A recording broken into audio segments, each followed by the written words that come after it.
Here's every running back that you would ever consider starting week one. Starting off with the guys at the very top, McCaffrey, Bijan, Brees. Obviously, you're starting them every week. I don't even have to talk about them. I will just mention, I do think that Brees has a tough matchup against the Niners, which is why he's ranked behind Bijan Robinson this week.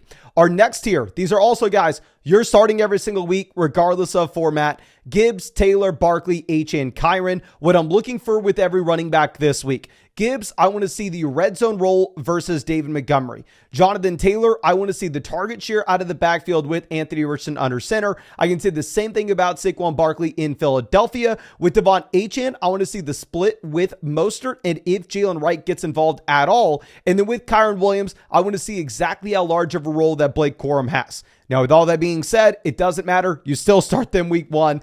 Now, this is where maybe if you're in like super shallow leagues, you'd possibly consider benching one of these players, but your team would have to just be absolutely nuts.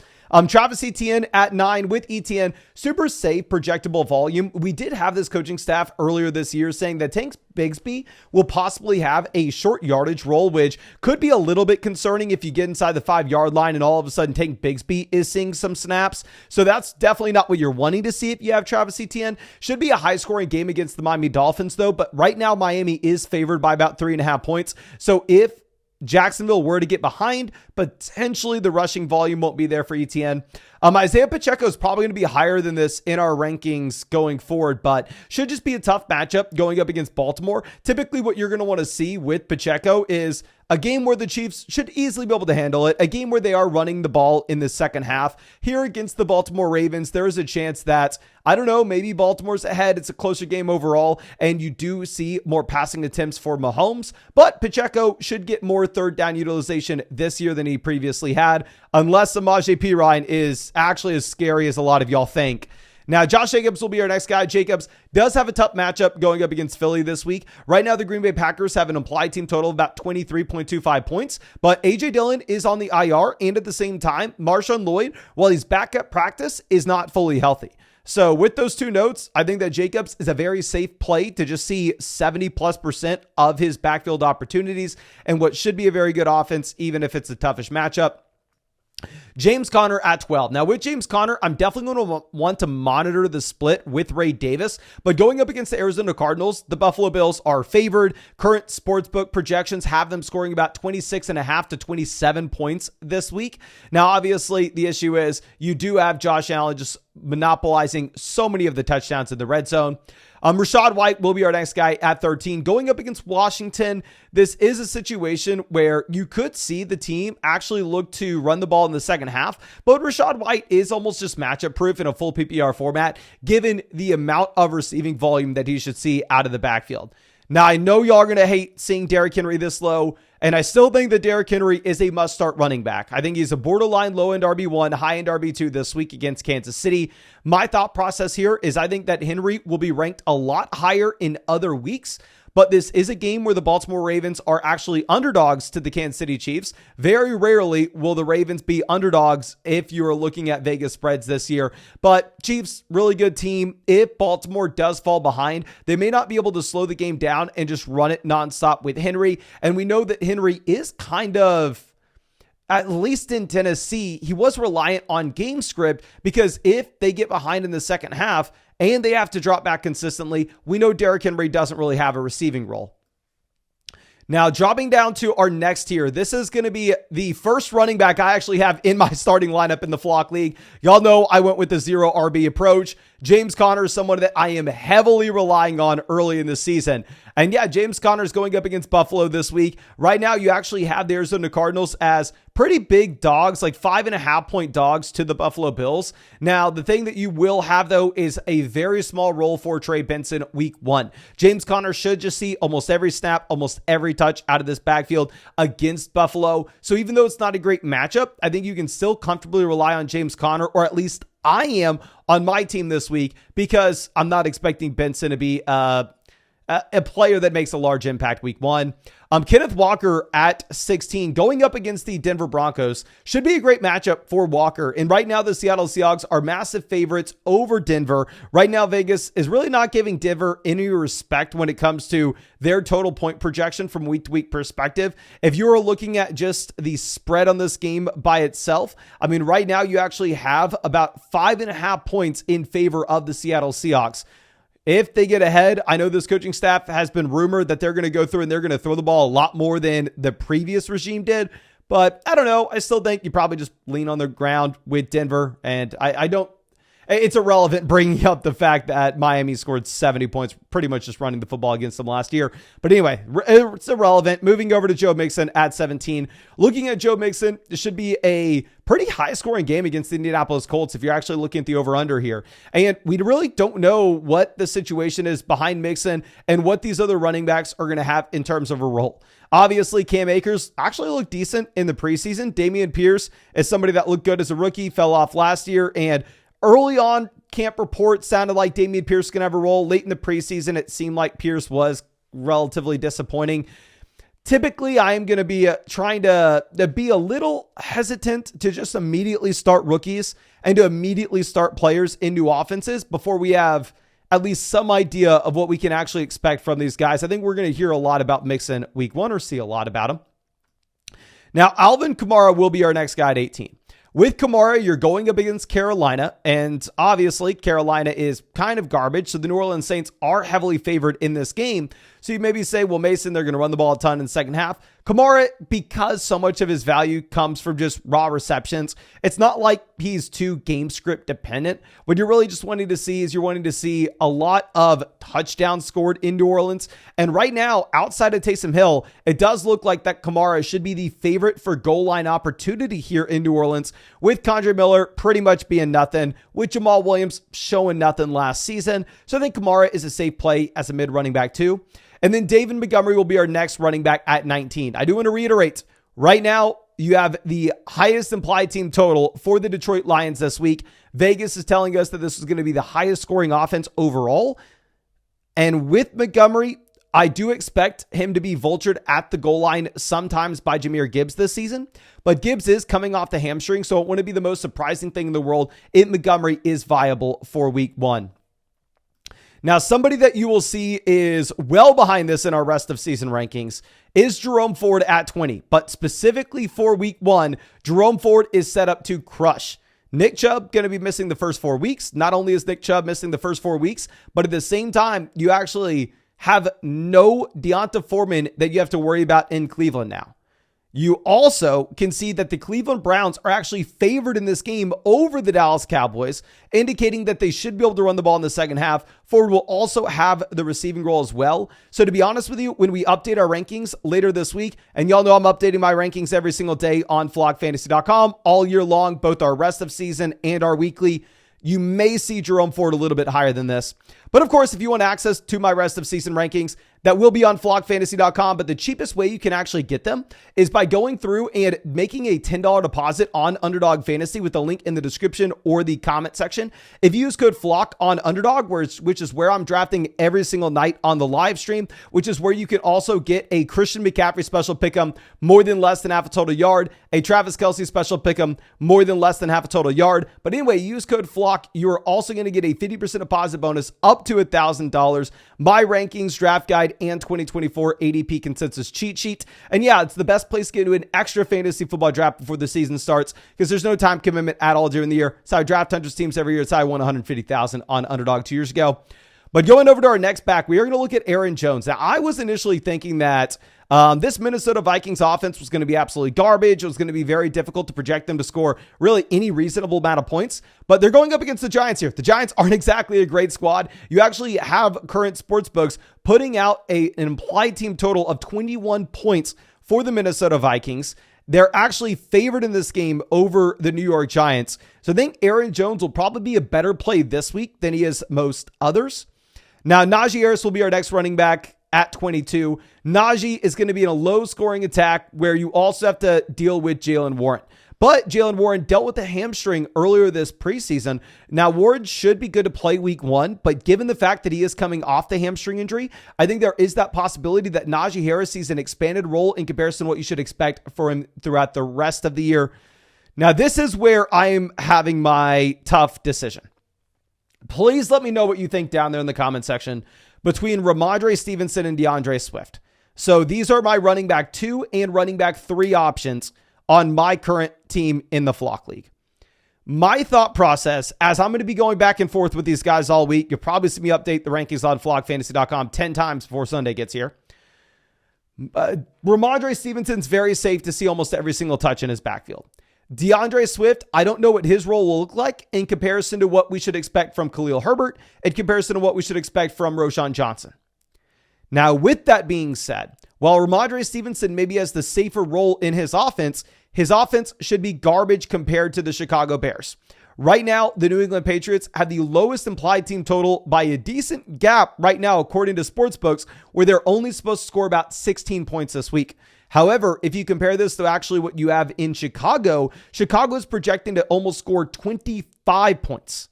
I think the receiving volume should possibly be similar between Ramondre Stevenson and DeAndre Swift as well. So I'm going back and forth here. I think maybe Swift is the upside play. Ramondre Stevenson is the safe play. It's going to be a really tough decision that I have to make this week. This is what I'm going to be kind of mulling over. So please, if you could go to the comment section and let me know what you do, it would help me out a ton.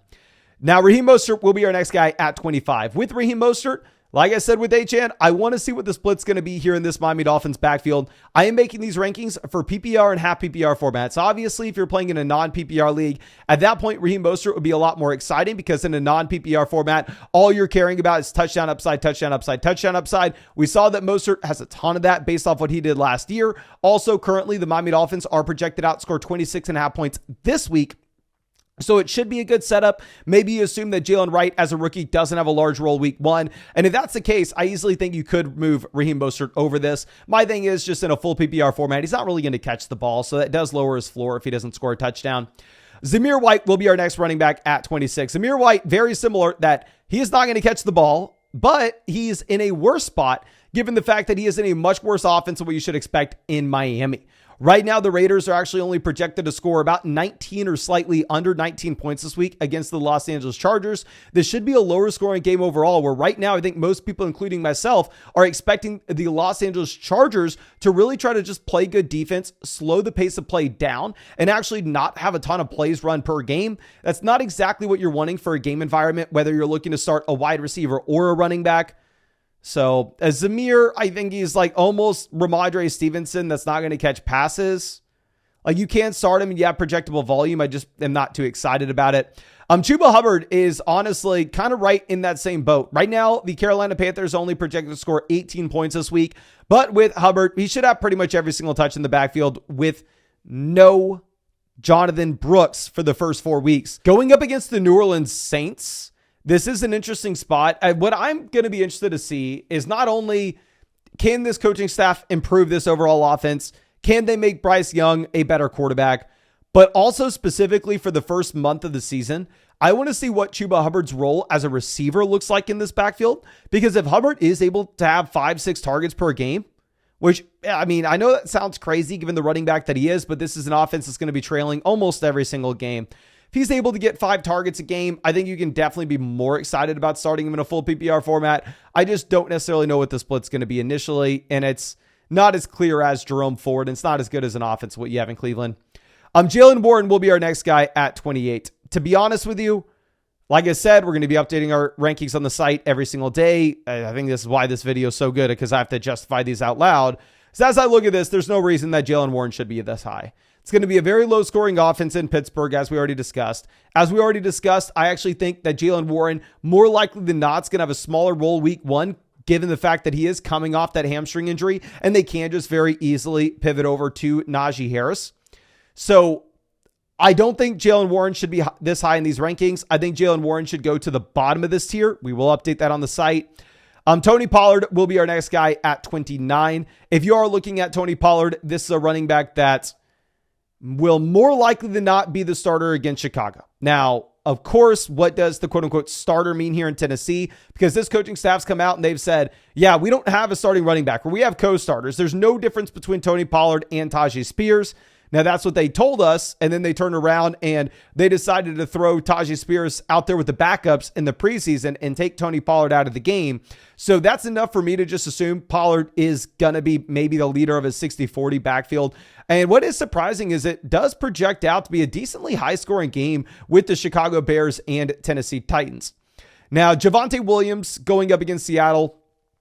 You have no Samaje Perine, but based off preseason usage, it looks like Jaleel should actually have the third down role. And I'm interested to see if Estime is going to have any snaps and any touches from week to week perspective.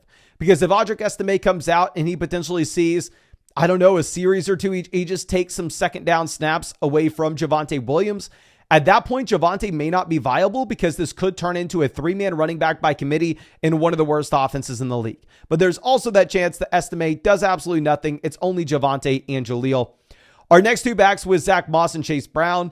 This should be a very high-scoring offense for Cincinnati. Right now, they are projected to score 25 points. The spread on this game is, I want to say almost 9 points. This should be the largest spread of the week going up against the New England Patriots. So as we look at this, I definitely think that it's hard to justify having guys like Javonte Williams, Jaylen Warren ahead of Moss and Chase Brown. I think both running backs have a very high ceiling from a rest of season perspective. I just don't know what the split's going to be personally. Earlier in the offseason, a lot of people were projecting the guy to be Zach Moss. If you looked at high stakes drafts over the past week or so, it looks like most people are projecting that to be Chase Brown. Regardless, I think both backs have upside. I just really want to see what the role looks like week one. They should be higher than this in the rankings. We will update that. Our next guy will be Brian Robinson at 33. Brian Robinson going up against Tampa. My thought process is Jaden Daniels may steal some rushing touchdowns at the goal line, and Austin Eckler may steal some targets on third down. So Brian Robinson could be in one of these situations where he has a very large role, but it's in a bad offense, and he is being squeezed for the high value touches on both ends, which isn't super exciting. Devin Singletary will be our next guy at 34. I think Singletary also, you can make an argument to have higher than this, specifically because the Giants don't project out to be one of the worst offenses in the NFL this week in particular, going up against Minnesota. Should be a close game against Minnesota as well. We know most weeks here, the Giants should just be expected to get blown out. But this is another situation where I wouldn't fault you if you just wanted to say, oh, okay, it's a running back on a new team. Let's get some clarity week one, and then maybe we start him week two. Gus Edwards at 35. This is operating under the assumption that Gus Edwards is going to be playing week one. Obviously, if that's not the case, then we will go through and we'll update these. But I expect him to be playing, going up against the Raiders. They are favored in this game. It's going to be interesting to see what the split is between Dobbins and Vidal. There is an outside chance that J.K. Dobbins is the starting running back here. That's not necessarily what I'm expecting. I'm expecting early in the season, it is Gus Edwards. But in a full PPR format, I definitely think you probably just want to avoid him, get the clarity week one, and then you can make that decision potentially in week two. Going over to 36, we're going to look at Tajay Spears. Like we discussed previously, it does sound like this coaching staff really wants it to be close to a 50-50 split between Spears and Pollard. And at the same time, Spears does have receiving upside. Now, Austin Eckler will be our next guy at 37. I actually have Eckler in the Flock League as well. And I have Spears in the Flock League too. Both these running backs, I was planning on just throwing them on my bench. And I was planning on choosing between Ramondre Stevenson as well as DeAndre Swift. If you think that's a mistake and you think I'm way off and I should consider Spears or Eckler, I'm all ears. My thing with Eckler, though, is he's most likely settle second fiddle behind Brian Robinson. Most likely he has the third down role, but I don't necessarily know how often Jaden Daniels is going to be checking the ball down. So if Jaden Daniels isn't checking the ball down very often, I don't know how valuable that role is, even if it's a full PPR format. Until we see otherwise, I think Eckler's probably just a bye week fill-in. Now, of course, if he comes out and if he's operating with the same workload that he's had in the past, and that not only does he have the targets out of the backfield, but he has the usage inside the red zone, then at that point, I definitely think you would move him up. Our next two guys will be Ezekiel Elliott and Rico Dowdle. Very similar to what we have with the situation in Cincinnati. I would rather not start either one of these running backs. I see the case for them having a high ceiling. What's different between the Dallas backs and the Cincinnati backs this week in particular, the Dallas backs have a horrendous matchup going up against the Cleveland Browns. The Browns have one of the better defenses in the NFL this season. Right now, the implied team total is actually only about 19.75 points for the Dallas Cowboys, and the Browns are favored in this game. And like I discussed, I don't know what the workload split's going to look like here, so this is going to be one of the main things to watch week 1. If you can bench both these guys, I would. Blake Corum will be our next option at 40. Blake Corum going up against Detroit should be a super high scoring game. Obviously, we've had some really good reports coming out of Los Angeles regarding Blake Corum, and that Kyron Williams is actually going to be returning punts because they think Blake Corum can help out Kyron and take some carries this year. And then Zach Charbonnet, Trey Benson here at 41-42. I think both running backs are extremely talented, but until you actually see them out on the football field, see a role that's large enough where you can trust them in your starting lineup, they're just premium players down there on the bench for you, or if the starter were to go down in front of them, or maybe they expand their roles later in the season, they could have a ton of upside, but definitely not guys that you're wanting to start week 1, week 2, or even week 3 unless something dramatic happens. But I think that's all I have for you. I would love to get in a draft with you before the season starts. Like I said, Underdog is by far and away the best place to get into an extra draft. Since it's best ball, there's no time commitment at all during the season. It's how I draft hundreds of teams every year. It's how I won $150,000 on Underdog 2 years ago. And if you want to join a draft with me in the live stream, you can find that link in the description in the comment section. If you use code FLOCK, you're going to get a 50% deposit bonus up to $1,000. We'll get my 2024 rankings, draft guide, and ADP consensus cheat sheet. Plus, with code FLOCK, you're going to be getting a Christian McCaffrey special pick of more than less than half a total yard and a Travis Kelce special pick of more than less than half a total yard for week 1. So definitely recommend taking advantage of that. But that's all I got for you. I will update my rankings every single day on flockfantasy.com. But much love. Really do appreciate you and really hope I can draft with you in the live stream tonight.